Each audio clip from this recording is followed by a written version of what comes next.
அனைவருக்கும் வணக்கம். எல்லாம் வல்ல ஸ்ரீ சத்குரு சாய்நாதர் இன்னருளோடும் வராகி எண்ணியின் அருளோடும் நம் வேண்டுதல்கள் அனைத்தும் நிச்சயம் நிறைவேறும் நம்பிக்கையுடன் தொடர்ந்து வழிபட்டு கொண்டே வாங்க. இன்றைய பதிவு எதை பற்றியது அப்படின்னு பார்த்தீங்கன்னா, 28 நவம்பர் வருடத்தின் கடைசியில் வரக்கூடிய குபேர பிரதோஷம் ரொம்பவும் அற்புதமான பலனை தரக்கூடியது. இன்று 3 ஏலக்காய் மட்டும் இருந்தால் போதுங்க, பரம ஏழையும் குபேரராகக்கூடிய அற்புதமான பலனை ஏற்படுத்தி கொடுக்கும். இன்று பார்த்தீங்கன்னா ரொம்பவும் சக்தி வாய்ந்த குபேர பிரதோஷம், அதுவும் வியாழக்கிழமையில் வந்திருக்கிற பிரதோஷத்தை குரு பிரதோஷனும் சொல்லுவாங்க, அதே போல் குபேர பிரதோஷம் அப்படின்னு சொல்லுவாங்க. அது மட்டும் கிடையாது, இன்றைக்கு பார்த்தீங்கன்னா விஷ்ணு பகவானுக்கும் உரிய ஒரு நாள், அதே போல் பார்த்தீங்கன்னா குரு பகவானுக்கும் உரிய நாள். ரொம்ப சிறந்த பலனை கொடுக்கக்கூடியது. நிறைய சிறப்பு அம்சங்கள் இந்த நாளில் வந்திருக்குங்க. இன்னைக்கு டேட்டு 28, இந்த 2யும் 8யும் கூட்டினீங்கன்னா 10 வரும். அடுத்தது மாதம் பார்த்தீங்கன்னா 11. இன்றைக்கு பார்த்தீங்கன்னா 3 1 வந்திருக்கு பாருங்கள். இந்த 3 1ஐயும் நீங்கள் கூட்டினீங்கன்னா 3 வரும். இது பார்த்தீங்கன்னா குரு பகவானுக்குரிய ஒரு அற்புதமான எண். பர்டிகுலராக இன்றைய தினத்தில் வந்திருக்கிறது கூடுதல் சிறந்த பலனை கொடுக்கும். எப்படி பார்த்தாலும் இந்த நாளை நீங்கள் எக்காரணத்தை கொண்டும் தவற விட்டுடாதீங்க.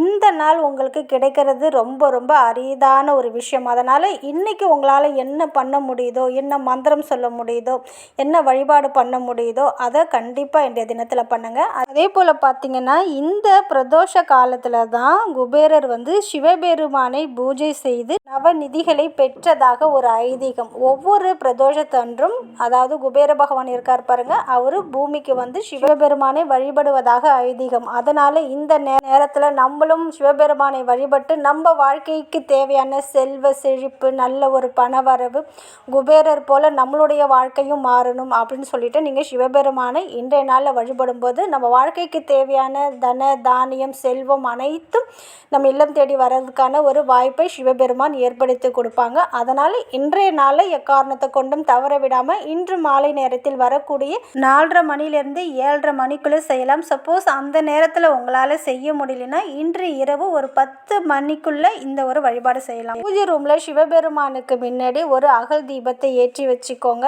அதாவது நல்லா சுத்தம் பண்ணிவிட்டு அகல் விளக்க மஞ்சள் குங்குமம் பொட்டு வச்சு அதில் நெய் இல்லைன்னா நல்லெண்ணெய் ஊற்றி மஞ்சள் நிற திரி போட்டு இன்றைய தினத்தில் ஏற்றும் போது நல்ல ஒரு சிறந்த பலனை கொடுக்கும். குரு அருள் நமக்கு நிச்சயமாக கிடைக்கும். அதனால் இது போல் நீங்கள் ஏற்றி வச்சுக்கோங்க. அதற்கு முன்னாடி நான் சொல்லக்கூடிய இந்த ஒரு வழிபாடாக தான் நீங்கள் பண்ண போகிறீங்க. அதாவது இன்றைக்கு பார்த்திங்கன்னா சிவபெருமானுக்கும் உரிய நாளாக இருக்குது, குபேரர் அதே போல் குரு நாளாக இருக்குது, விஷ்ணு பகவானுக்கும் உரிய நாளாக இருக்குது. இந்த அனைத்து தெய்வமும் பணத்தையும் செல்வத்தையும் வாரி வழங்கக்கூடிய அற்புதமான தெய்வங்கள். இவங்களுடைய சிறந்த தினமாக இருக்கிறதுனால இன்றைக்கு தேதி பார்த்திங்கன்னா 28/11/2024. அந்த நான் ஏற்கனவே சொன்னது போல் 2 8 கூட்டினீங்கன்னா 10, அதில் ஒரு 1 இருக்குது. மாதத்தை பார்த்திங்கன்னா 11, 2 1 இருக்குது. இது 3த்தையும் கூட்டினீங்கன்னா 3 வரும். குரு பகவானுக்கு உரிய நம்பர் இந்த 3 அப்படின்றது. அதனால் 3 ஏலக்காயை உங்களுடைய கையில் எடுத்துக்கோங்க. ஏன் இன்றைய தினத்தில் நம்ம ஏலக்காயை எடுக்கிறோம் அப்படின்னு பார்த்தீங்கன்னா, மகாவிஷ்ணுக்கும் மகாலட்சுமி தாயாருக்கும் விருப்பப்பட்ட ஒரு பொருள். அதே போல் குபேர பிரதோஷம் அப்படின்றனால குபேரருக்கு உரிய நிறம் என்னன்னு பார்த்தீங்கன்னா பச்சை நிறம். அதனால் இந்த ஏலக்காயை இன்று எடுப்பது கூடுதல் சிறந்த பலனை கொடுக்கும். இந்த ஏலக்காயோடைய வாசம் பார்த்தீங்கன்னா பணத்தையும் செல்வத்தையும் ஈர்க்கக்கூடிய தன்மை இந்த ஏலக்காய்க்கு உண்டு. அதனால் 3 ஏலக்காயை நம்மளுடைய கையில் நம்ம எடுத்துக்கிறோம். அந்த 3 ஏலக்காயிலும் இந்த ஒரு பீஜ மந்திரத்தை எழுதிக்கோங்க. தம் தம் தம். இது பார்த்திங்கன்னா குபேரருக்கும் உரியது, அதே போல் விஷ்ணு பகவானுக்கும் உரிய ஒரு பீஜ மந்திரம் தம் அப்படின்னு எழுதிக்கோங்க. அதே போல் 3 1 ரூபாய் காயின் எடுத்துக்கோங்க. இந்த 1 ரூபாய் காயினை நல்லா மஞ்சள் நீரில் வாஷ் பண்ணி தொடச்சி வச்சுட்டு அதுலேயுமே தம் அப்படின்னு எழுதிக்கோங்க. உங்களால் மஞ்சளால் எழுத முடிஞ்சதுன்னா, அதாவது மஞ்சளில் பன்னீர் இல்லைன்னா நெய் கலந்து சின்னதாக ஏதாவது ஒரு குச்சி வச்சு எழுத பாருங்கள். சப்போஸ் உங்களால் அப்படி எழுத முடியலன்னா க்ரீன் கலர் பென்னு இல்லைன்னா மார்க்கரால் அதில் எழுதிக்கோங்க. தம் அப்படின்னு அந்த ஏலக்காயில் எழுதுங்க. அதே போல் அந்த காயின்லேயுமே தம் அப்படின்னு எழுதுங்க. இப்படி எழுதின அந்த காயினை முதல்ல எடுத்துக்கோங்க. நான் சொல்லக்கூடிய இந்த மந்திரத்தை சொல்லுங்க. மிகவும் எளிமையானது தான். குபேர சிவாய நமவோம் அப்படின்னு சொல்லி அந்த தீபத்துக்கு பக்கத்தில் அந்த 1 ரூபாய் காயினை வைங்க. 2வது ஒரு காயின் எடுங்க. குபேர சிவாய நமவோம் அப்படின்னு சொல்லிட்டு அந்த விளக்குக்கு பக்கத்தில் இன்னொரு காயினும் வைங்க. 3வது காயின் எடுங்க. குபேர சிவாய நமவோம் அப்படின்னு சொல்லிட்டு 3வது காயினும் வைங்க. அடுத்தது 3 ஏலக்காய் வச்சுருக்கீங்க பாருங்கள், அதையுமே குபேர சிவாய நமவோம் அப்படின்னு சொல்லிட்டு ஒவ்வொரு ஏலக்காய் வைக்கும்போது குபேர சிவாய நமவோம் அப்படின்னு சொல்லி 3 ஏலக்காயும் வச்சுருங்க.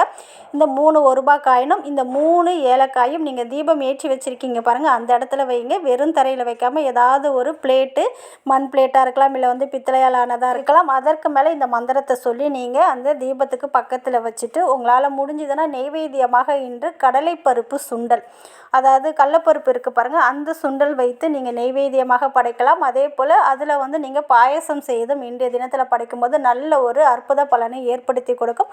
கொண்டக்கடலை சுண்டலும் வெள்ளை நிறத்தில் இருக்கக்கூடிய அந்த சுண்டலையும் நீங்கள் இன்று நைவேத்தியமாக வச்சு தூபதீப ஆராதனை காமிக்க முடிஞ்சால் நீங்கள் காமிக்கலாம். இந்த தூபதீப ஆராதனை காமிக்க போகிறதுக்கு முன்னாடி அந்த 3 ஏலக்காயும் 3 காயினையும் மந்திரம் சொல்லி வச்சுருக்கீங்க பாருங்கள், அதை உங்களுடைய வலது கையில் வச்சு மூடிட்டு, என் வீட்டில் தனம் தானியம் என்றென்றுமே குறைவில்லாமல் நிறைந்து இருக்க வேண்டும், எனக்கும் கோடீஸ்வர யோகம் குபேரருடைய யோகம் எனக்கும் ஏற்பட வேண்டும், என் குடும்பத்தில் மகிழ்ச்சி நிம்மதி அதிகரிக்கணும், நல்ல ஒரு குபேர சம்பத்து ஏற்படணும் அப்படின்னு மனதார சிவபெருமானிடம் உங்களுடைய பிரார்த்தனை சொல்லி முடித்ததுக்கப்புறம் நீங்கள் என்ன பண்ணுறீங்கன்னா, அந்த தீபத்துக்கு பக்கத்திலே இந்த காயினையும் இந்த ஏலக்காயும் வச்சிடுங்க. இன்று முழுவதும் இருக்கட்டும்.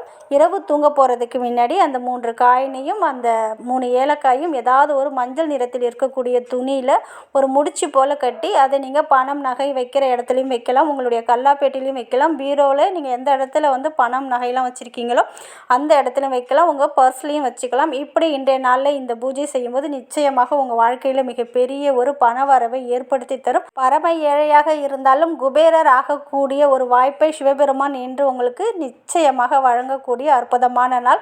அதனால் மிகவும் எளிமையான இந்த வழிபாடை நம்பிக்கை வச்சு செஞ்சு பாருங்கள். இந்த 1 காயினையும் அந்த ஏலக்காயும் நீங்கள் மாற்றணும்னு அவசியமே கிடையாது. 1 வருடம் வரைக்குமே அது உங்களுடைய பர்ஸ் இல்லைன்னா கல்லாப்பெட்டியில் இல்லை பணம் வைக்கிற இடத்துல இருக்கலாம். பார்த்தீங்கன்னா நான்வெஜ் சாப்பிட்டா செய்ய வேணாம், மாதவிடாய் காலத்தில் நீங்கள் செய்யாமல் வீட்டில் யார் இருக்காங்களோ அவங்கள தாராளமாக இதை நீங்கள் செய்ய சொல்லலாம். அதே போல் அந்த 3 ரூபாய் 1 வருடம் கழித்து நீங்கள் ஏதாவது ஒரு கோவிலில் உண்டியலில் நீங்கள் காணிக்கையாக செலுத்திடலாம். அந்த ஏலக்காயை ஓடுற தண்ணியில் இல்லை மரத்துக்கடியில் போட்டு மூடி விட்டுடலாம். இதை நம்பிக்கையோடு செய்யுங்கள், நிச்சயம் நல்ல பலனை கொடுக்கும், நல்லதே நடக்கும். நன்றி.